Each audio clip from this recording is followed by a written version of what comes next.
C'est la rentrée avec Voyage Antillais. Profitez de nos promos exclusives à 521 € vers la Guadeloupe et la Martinique. Oui, vous avez bien entendu, 521 € pour partir au mois d'octobre ou novembre vers la Guadeloupe et la Martinique. Et en plus, vous bénéficiez de 46 kg en soute et de toutes les facilités de paiement pour seulement 521 €. Nombre de places limitées, alors n'attendez plus et rendez-vous dans nos agences de Paris et de Saint-Denis ou sur notre site internet voyageantillais.com. 521 €, les vacances qui continuent avec Voyage Antillais. Voyage Antillais, le là qui fait voyager. Guadeloupe, actualité. Et l'artiste Kalash a été reçu ce jour à l'Élysée.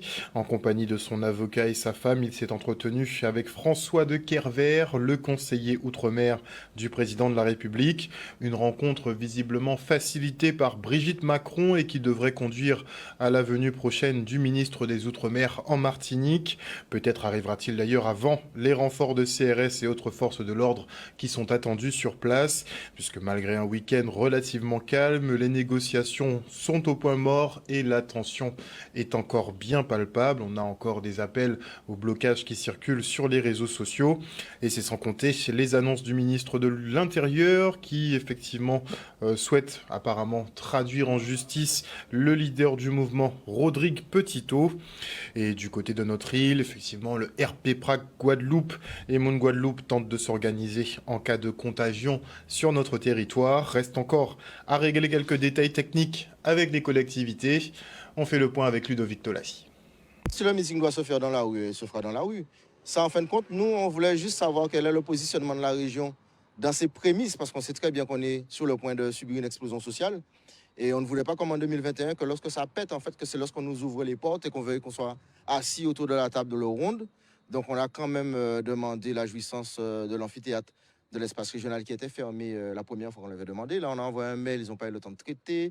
La convention, ils n'ont pas eu le temps de faire la convention pour qu'on puisse... Bon, on sait très bien ce qui se passe. Nous, ça nous permet de savoir quel est le positionnement actuellement du président de région par rapport à ce qu'on essaie de faire. On essaie d'établir un dialogue social avant que ça explose. Malheureusement, bon, peut-être que nous avons point les vieux chemins. On voit en fait que tout se passait bien jusqu'à ce que ces gens-là commencent à mettre une politique répressive.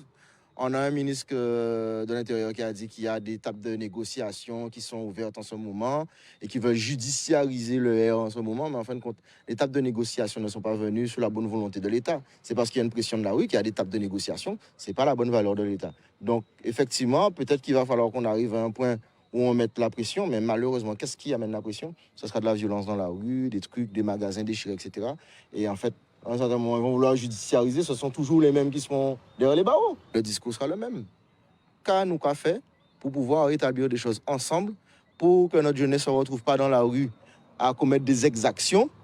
Et qu'est-ce qu'on fait pour bloquer le système et pouvoir faire en sorte que ces gens-là s'assient à table et trouvent des solutions pérennes pour que les prix de l'alimentaire soient alignés à la moyenne hexagonale, point.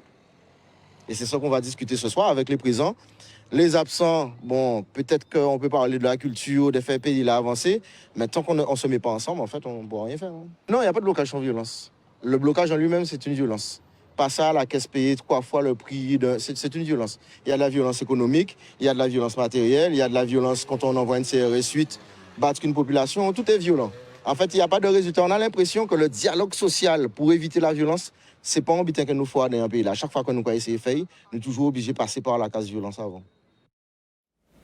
Un reportage d'Olivier Félix. Et on reste sur le front social avec cette mobilisation du collectif de défense mobile à Convenance Bémao ce matin. Ces derniers dénoncent la gestion de la Chambre d'agriculture et de la SAFER qui ne défendraient pas les intérêts des agriculteurs en empêchant leur accès au foncier. Ce serait le cas de M. Moutoussamy qui, même après signature d'une convention, n'a pas obtenu sa parcelle. Regardez. Aujourd'hui, c'est depuis 15 jours quasiment. 15 ou 16e jour là que nous bloquons la Chambre d'agriculture. Nous bloquons la Chambre d'agriculture d'avoir que dans le monde agricole, singulièrement les organismes qui sont là pour défendre les intérêts effectivement à agriculteurs, c'est-à-dire la SAFER, la Chambre d'agriculture, même lycée là aussi. On va constater que ces outils-là sont détournés à des fins privées personnelles. C'est-à-dire qu'au lieu de ces messieurs distribuer là, installer les jeunes à nous, eh bien, ils ont organisé avec ces maires-là, avec le département, pour déclasser tel là, pour faire je là nous là, précisément, pour respecter des protocoles que nous avons signés avec eux d'ailleurs. Nous signons un protocole pour installer un petit jeune, etc. Ils disent nous, d'accord, préfère signer, tout le monde signe. À l'issue d'une réunion avec le LCDM, nous avons eu 4 ou 5 points à l'ordre du jour que nous avons traités sur les problématiques qui nous concernaient. Et on arrive le point 5 sur la ferme de Sami, où un protocole avait été signé avec le préfet, le département, la chambre même et le syndicat LCDM. Et puis, on a bloqué sur ça. Et donc, à partir du moment que moi, je n'ai pas de réponse sur ce problème qui ne concerne pas, en tout cas, la Chambre d'agriculture ou sinon à epsilon de responsabilité sur cette affaire-là, eh bien, la Chambre a été bloquée. Donc, nous pouvons écrire tout ça nous voulons. Nous pouvons faire tout ça nous voulons. Nos pays respecter en merde, même si nous signons. C'est pour ça que 15 jours, nous avons crié ces messieurs, nous avons envoyé couiller ces messieurs. Nous avons demandé pour faire des réunions pour tout simplement saisir et appliquer les protocoles que nous signons, ni Tim, ni Bouillon. Jodla, nous décidons effectivement de prendre la rue là, c'est clair. Et Jodla, nous pas pressés. Nous pas pressés, nous pas besoin de voyer. Nous pas besoin de voyer, nous avons fait un appel d'ores et déjà à tous les soldats de la liberté. La Chambre, je leur dis encore, n'a rien à voir dans cela. Seulement, on veut nous faire porter le chapeau. Écoutez, soyez sérieux, nous ne vendons pas de terre, hein. Nous gérons des GFA tout simplement. Il y a le préfet, le département et la SAFER qui détiennent, je pense, la clé du problème. La solution pourrait éventuellement venir de là, mais pas de la Chambre d'agriculture. Il faut que ces personnes reviennent sur la table de négociation pour expliquer qu'est-ce qui n'a pas fonctionné dans ce protocole et mettre le curseur sur chaque responsable à chaque moment de ce processus qui consistait eh bien, sur la ferme Sami à régler ce problème parce que c'est un vrai problème. Nous prenons la rue là, nous prenons la rue là, nous occuper la rue là parce qu'il y a un problème fondal de détournement de terre, de déclassement et ça a fait en toute complicité avec la SAFER, avec la Chambre d'agriculture. Ils sont tous complices. D'accord? Donc, là, il faut nous faire une véritable table ronde et mettre les vrais habitants sur la table. Pour nous faire qui gens, nous avons distribué tel bâtiment nous pour effectivement ces gens qui sont sortis par des milliers, effectivement, en lycée là, et bien pour installer ces gens. Voilà pourquoi nous là. Et des locataires de la résidence Espérance à Pointe-à-Pitre dénoncent les conditions de vie dans cet ensemble immobilier de la SICOA. Entre infiltration d'eau dans les logements et panne d'ascenseur, les résidents n'en peuvent plus. Regardez. Aujourd'hui, nous avons souhaité faire une manifestation pour montrer notre ras-le-bol parce qu'il y a beaucoup de voisins, de voisines, de locataires qui ont des problèmes de logement par rapport à des infiltrations d'eau et plein d'autres travaux, plein d'autres problèmes, pardon. Nous avons aussi des problèmes d'ascenseur. Ça fait plus de 2 semaines que nous n'avons pas d'ascenseur, sachant que ce bâtiment a 8 étages. Je peux vous dire que pour remonter les cours, ce genre de choses, c'est très pénible. Cette situation a déjà été remontée à notre bailleur SICOA. Ils sont au courant déjà de tout ça. Il s'avère que depuis 2 ans, la SICOA ne nous écoute plus. La SICOA a décidé de faire la sourde oreille. Après maintes réunions, au mois de juin 2023, M. Goval, ancien directeur de la SICOA, nous a reçus, nous a fait beaucoup de promesses, des promesses qui ne sont jamais tenues. Des pannes d'ascenseur réguliers, des infiltrations d'eau, beaucoup d'autres petits problèmes que nous avons. Et là, le problème le plus récurrent, c'est l'ascenseur. On s'est rassemblés parce qu'on a rencontré pas mal de problèmes. Et là, on veut en parler parce que ça dure trop longtemps. Et surtout que tout ce qui est nouveau loyer, le prix ne baisse pas. C'est toujours la même chose, ça augmente au lieu de baisser parce qu'il y a l'ascenseur qui ne fonctionne pas. Il y a les escaliers qui sont inondés quand il y a la pluie, tout ça. Et jusqu'à maintenant, ça n'a pas été résolu. Depuis 15 jours, après le mauvais temps, l'ascenseur ne fonctionne plus. Et donc, du coup, l'ascenseur a été mis à l'arrêt. Et jusqu'à aujourd'hui, la SICOA ne nous dit pas pour quelle raison, sauf que les employés de la Cotrava sont venus me dire que l'ascenseur a pris de l'eau et que l'ascenseur actuellement ne peut plus être en fonction. Deuxième petite chose, quand il pleut, nous avons des inondations d'eau dans toutes les parties communes de l'ascenseur. Quand je dis les parties communes, c'est tous les escaliers. Alors déjà, l'ascenseur ne fonctionne pas. Nous utilisons les escaliers. Nous sommes souvent inondés quand il pleut. Je trouve que ce n'est pas normal. En fait, au début, on a essayé de faire des bonnes conciliations, c'est-à-dire prendre des rendez-vous, parler avec la direction. Et c'est notre première manifestation vraiment où on sollicite les médias. Comme ça, on se dit que premièrement, ils vont voir le reportage. Et on va espérer que les choses vont bouger. Et la déchetterie intercommunale de Déhay, elle réouvre ses portes, fermée le 28 septembre 2023 pour travaux de mise en conformité. Le site de collecte est enfin prêt à accueillir les usagers. Regardez. C'est une très grande satisfaction pour moi que nous puissions réouvrir la déchetterie. Un an de travaux, beaucoup de travaux de sécurisation, puisque nous voulions que nos utilisateurs soient sécurisés. Il faut rappeler qu'il y a eu un accident, ça a été très, très dommageable, et j'en parle avec encore beaucoup de peine. Et également pour nos salariés, puisque compte tenu de la proximité, avec le passage donc, des camions. Donc, nous avons tenu compte de ces aspects. Donc, c'est une très grande satisfaction et cela permet de concourir à cette volonté de la CNBT d'être un territoire de haute qualité environnementale.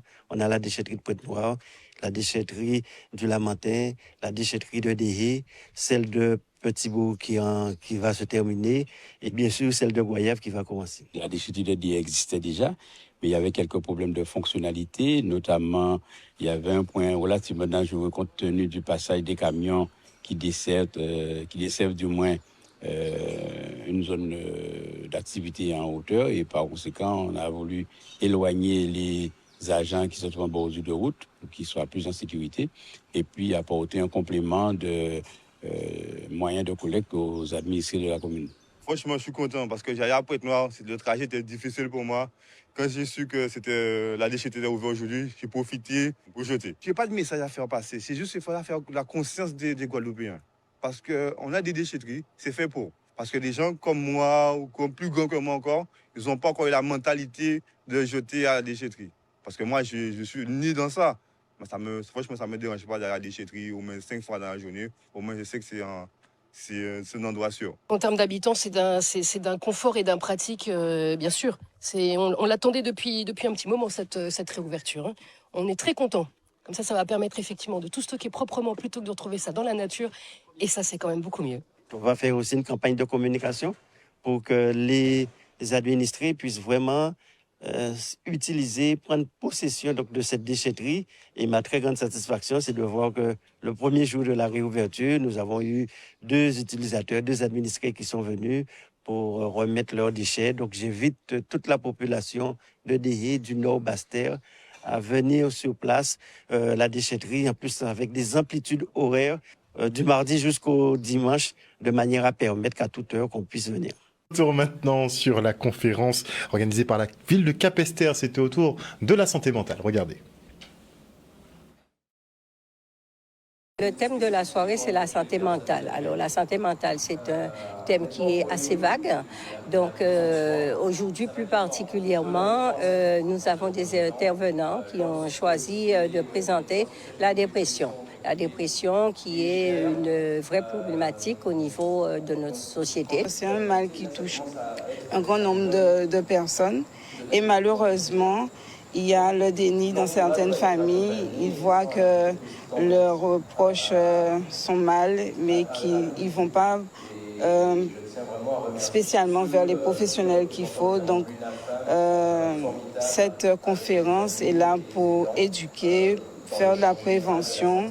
Invisible pour l'entourage, contrairement à une fracture ou contrairement à des douleurs abdominales où on va très rapidement trouver des causes. La dépression est une pathologie sournoise qui se traite, qui peut se repérer. Grâce à ces conférences et à toutes ces informations, on va pouvoir améliorer le repérage. Et c'est ce qui est important parce qu'après, on sait que ça se guérit et que globalement, 70% des dépressions vont se guérir sans difficulté. avec les traitements médicamenteux, mais pas que médicamenteux. Le conseil que j'ai à la population, c'est de ne pas hésiter à aller vers une personne qui nous inquiète, qui a tout d'un coup changé de comportement. Je pense qu'il faut maintenant qu'on apprenne à aller vers l'autre et ne pas avoir peur de parler de ce sujet et de lui dire qu'on est inquiet du fait qu'il a changé, que son comportement a changé, qu'il a perdu du poids. Et rien que d'évoquer le fait qu'on soit inquiet, ça peut ouvrir une conversation et la personne, du coup, ne se retrouve plus isolée, seule, avec une souffrance qu'elle-même n'arrive pas à comprendre parce que la plupart du temps, on ne retrouve pas la personne qui en souffre, ne sait pas pourquoi elle souffre, ne sait pas pourquoi elle n'a plus d'envie. Et donc, le fait de ne plus être isolé et d'avoir une personne qui a repéré cette souffrance, ça peut nous amener à en parler et ensuite à mieux pouvoir être orienté vers les professionnels de santé pour diminuer cette souffrance. Nous en sommes au troisième conférence et nous avons l'intention aussi de faire une conférence sur la santé d'une manière générale parce que nous mettons en place le contrat local de santé avec l'ARS et à ce moment-là, nous irons vers la population pour établir un lien entre la population et les professionnels. La Dôme et la Riviera du Levant organisent la semaine de la mobilité et de l'emploi. Chaque jour, des acteurs économiques et institutionnels font une halte dans une nouvelle commune du territoire pour informer sur les aides et dispositifs en place pour permettre de partir en études, passer un concours ou encore s'installer ailleurs. Regardez. On lance aujourd'hui la semaine de la mobilité. C'est la première fois qu'on organise cela sur un département, une région d'outre-mer. Et donc je tenais absolument, évidemment, à être présent, puisque sur nos territoires qui connaissent un taux de chômage important, on ne peut pas penser montée en compétences, emploi, formation, sans avoir forcément en corollaire la question de la mobilité. Aujourd'hui, vraiment, c'est le séminaire d'ouverture, mais à partir de demain, nous allons sillonner les communes. Donc c'est, comme son nom l'indique, un jour, une commune. Nous commençons par la ville du Gosier pour poursuivre à la ville de Sainte-Anne, ensuite Saint-François, et également la Désirade qui, justement, subit la double insuralité. Donc il faut bien aussi montrer que Désirade n'est pas en reste, elle fait bien partie de la communauté d'agglomération et qu'elle a droit également, que la population de Désirade a également droit à toutes ces informations. En Guadeloupe, on a eu une augmentation significative de l'utilisation des bons d'aide à la continuité territoriale, c'est le cofinancement des billets d'avion, puisque le plafond est passé de 11 900 à 18 000 euros. Donc ça prouve que ça répondait vraiment à un besoin. Et aujourd'hui, on touche énormément de Guadeloupéens. Et donc ça, c'est une bonne chose. Ensuite, il faut évidemment, si je prends la question des étudiants ou de ceux qui partent en formation, que ces formations ou ces études n'existent pas sur le territoire. Donc il faut évidemment être éligible, mais il faut aussi en avoir besoin dans le sens où ça n'existe pas sur le territoire, parce que l'idée c'est évidemment de ne pas rentrer en concurrence avec des études qui existent ici en Guadeloupe. À travers ce village, il y aura tous les professionnels dans l'emploi, bien sûr la DOM en premier lieu. Il y aura France Travail, il y aura différentes entreprises, donc ce sera des conférences, débats, des ateliers et des mises en relation, des job dating entre les demandeurs d'emploi et les professionnels. Pour ceux qui ne peuvent pas s'y rendre, il faut savoir qu'il y a un site déposé où on peut pratiquer le covoiturage. Donc ça facilitera le déplacement de ces personnes vers les villages dédiés vraiment à leur attention. Peu de personnes aujourd'hui savent que la DOM peut financer l'aller-retour à 100% pour ceux qui ont été admissibles à un concours pour aller passer l'oral en France hexagonale. Et donc tous ces dispositifs méritent d'être connus, on ne les connaît pas suffisamment. Mais je pense qu'honnêtement, on a franchi un palier, notamment dans la prise en compte des besoins des ultramarins et dans le fait de mettre des moyens supplémentaires pour y arriver. Outremernews.fr, le site de l'actualité Outre-mer, 24 heures sur 24 et 7 jours sur 7. Retrouvez la chaîne Outremer News sur YouTube.